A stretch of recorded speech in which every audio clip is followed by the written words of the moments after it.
업무상 발생한 근로자의 부상 등에 대해서는 산재를 적용받으실 수 있다는 것을 대부분 알고 계실 겁니다. 그리고 출근길이나 퇴근길에 발생한 사고에 대해서도 산재 처리하실 수 있으며 실제로 많은 근로자분들이 혜택을 받고 있습니다. 이때 교통사고와 경합된 재해의 경우 산재 보상과 관련하여 어떻게 보상 처리를 진행해야 하는지 고민을 하시게 됩니다. 오늘은 출퇴근 교통사고에서 산재 중복 적용이 이루어진 경우와 어느 쪽으로 선택하는 것이 피해자에게 유리한지를 알려드리겠습니다.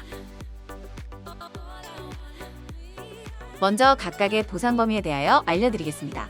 산재의 경우 요양급여 항목으로 근로자에게 지급됩니다. 부상으로 인하여 승인받은 상병에 따라서 입원 및 통원할 수 있는 요양기간이 결정됩니다. 이 기간 동안에는 평균 임금의 70%에 해당하는 보상이 휴업급여로 지급됩니다. 이는 요양으로 인하여 취업하지 못한 기간에 대한 재해근로자와 가족의 생활보호를 위해 지급되는 보험급여로 매달 또는 본인이 원하는 날짜에 신청이 가능합니다. 그리고 치료비에 대해서는 병원에서 공단으로 직접 비용을 청구하며 비급여에 대해서는 환자 본인이 부담하여야 합니다. 산재 종결 이후 상병이 치유되었다고 해도 신체의 정신적 또는 육체적 장애가 남았을 경우 주치의로부터 후유장애진 단서를 발급받아 공단에 제출할 수 있으며 심사를 통하여 장애보상 여부가 결정됩니다.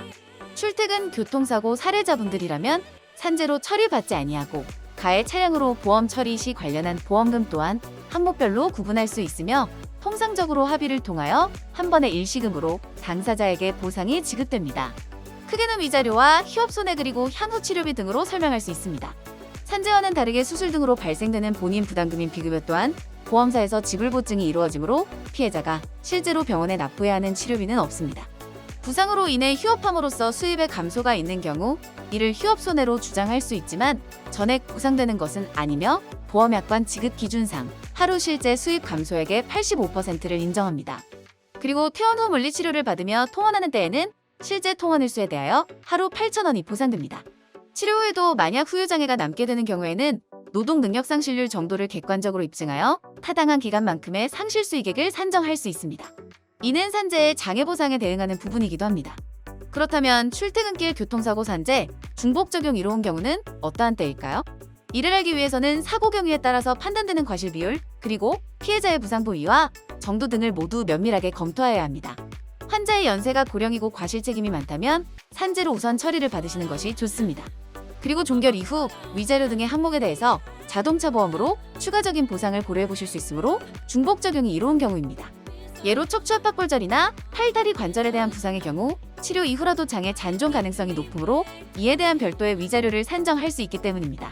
하지만 나이가 젊고 사고에 대한 별다른 과실이 없으며 후유장애가 예상되는 경우라면 산재보다는 보험사를 상대로 손해배상 청구로서 보상 처리 받는 것이 훨씬 나은 방법이 될 것입니다. 모든 사고에서 일관적으로 적용되는 것은 아니지만 산재 중복 적용에 대하여 고민하시는 때에는 피해자의 나이와 진단명, 그리고 과실 정도를 중심으로 판단할 수 있다는 것을 참조하셨으면 합니다. 오늘은 출퇴근길 교통사고 시 산재와 관련된 보상 처리에 대하여 알려드렸습니다. 경미한 사고가 아닌 중상해 피해자의 경우라면 초기부터 전문가와 충분히 검토하셔서 보다 나은 방향으로 원만한 보상 처리가 진행될 수 있도록 결정하셨으면 합니다. 작은 차이가 커다란 결과물로 나타납니다. 보상 하우머치와 함께한다면 올바른 방법으로 여러분들의 정당한 권리를 찾아드리도록 하겠습니다. 언제든지 의문점이 있으시다면 하단의 상담 창구를 이용하셔서 문의해 주시기 바랍니다. 지금까지 보상 하우머치였습니다.